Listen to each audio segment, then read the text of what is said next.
The World Health Organization calls antibiotic resistance one of the 3 greatest threats to human health. The improper use of antibiotics has led to strains of bacteria that are resistant to antibiotics. Experts say if efforts to combat the problem are not launched now, infections that were curable could make a dangerous comeback. Dr. Thomas Frieden is director of the U.S. Centers for Disease Control and Prevention. He called on American lawmakers to address the perils of resistant microbes that can make current therapies ineffective. We speak of the pre-antibiotic and antibiotic eras, but if we don't improve our response to the public health problem of antibiotic resistance, we may enter a post-antibiotic world in which we will have few or no clinical interventions for some infections.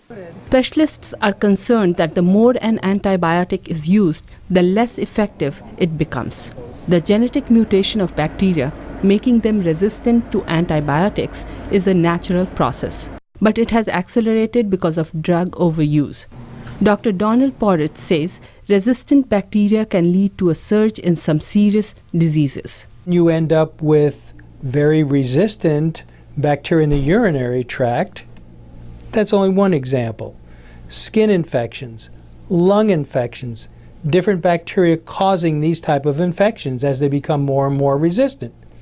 And then you get to even more severe problems like tuberculosis. In many parts of the world, people are given a little of this and a little of that to treat tuberculosis, and the TB germ develops significant resistance. One of the most lethal infections born out of bacterial resistance is methicillin-resistant Staphylococcus aureus, commonly known as MRSA, which alone kills 19,000 people in the United States every year. Since 2002, about 2 million MRSA infections have been acquired in U.S. hospitals each year. Dr. Porritt says these infections can spread globally. So you can have worldwide resistance, some resistant to some drug, some resistant to other drugs in different parts of the world. And with rapid travel, you can communicate those resistant bacteria to anyone here or there or there or there. Drug companies have cut back on production of antibiotics, and that contributes to the problem, scientists say. Less than optimal dosing means the target bacteria survive and build resistance incrementally.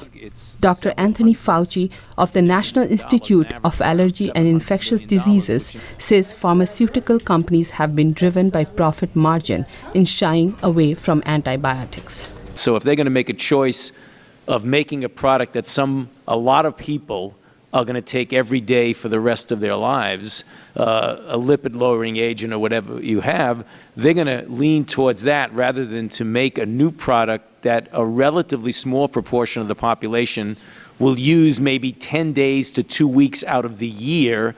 Experts say the solution lies in educating patients and doctors to stop using antibiotics when they are not necessary.